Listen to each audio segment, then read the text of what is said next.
Hello class and welcome. Today I'll be presenting my attempt at using graph neural networks to reproduce the Unet model architecture, but on an icosphere.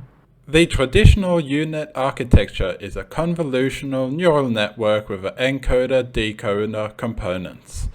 They can operate on grid-like structured data and is a popular architecture for image-to-image models. The encoder works by first applying a few convolutions to an image, then pulling the output to scale down the resolution, and this process is repeated a few times until you reach the bottom depth of the Unet. The decoder unpulls its input to increase the resolution, concatenates it with images from the encoder of the same depth, applies a few convolutions, and repeats this process until we have the original input image resolution. Now, how are we going to use graph neural networks to build a similar structure but on an icosphere? To do this, we first need to understand how an icosphere is generated in the first place. We start with an icosahedron where the vertices and edges are initialized manually. We then add new vertices at the centers of each edge, adjust their position based on the sphere's radius, and redefine the new edges to form triangles as shown here. Notice that for every new vertex added, it has exactly two direct neighbors to the previous subdivision icosphere. Now we discuss how our model is going to work. We begin with an icosphere of any subdivision and perform a few bidirectional graph convolutions. We can then use directional message passing as shown here to pull data to vertices belonging to a lower level icosphere. After pooling, we again do a few more graph convolutions followed by more pooling. This process can be repeated an arbitrary number of times.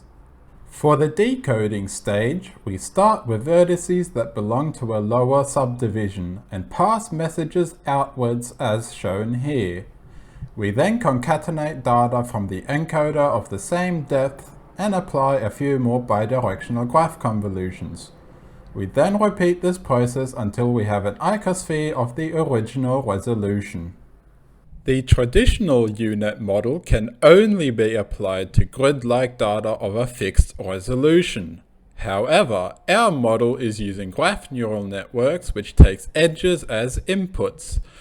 This means that we could in theory dynamically change the sphere's resolution during training and evaluation.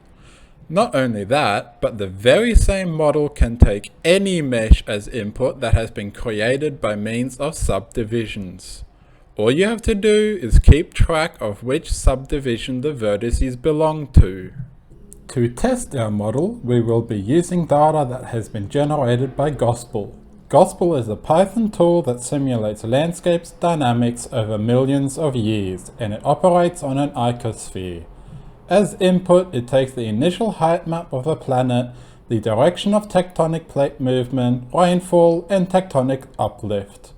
It then predicts the dynamics of the height map, soil deposition, and water flow as a function of time. I have used this model to generate over 4,000 examples for 60 million years, using Perlin noise-based inputs for tectonic uplift and initial heights, and have previously been teaching the traditional Unet model to simulate landscape dynamics as part of my research project. I will only be using the first and last iteration of the simulation.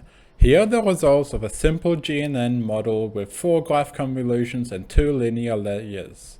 The results are not great because messages are only passed to nearby vertices.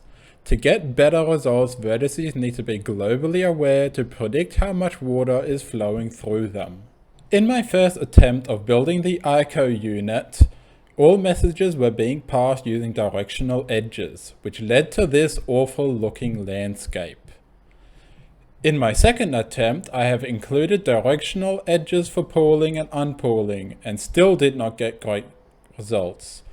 To improve this, I might need to properly include max pooling instead of just using directional graph convolutions, and perhaps follow the structure of the traditional Unet more closely.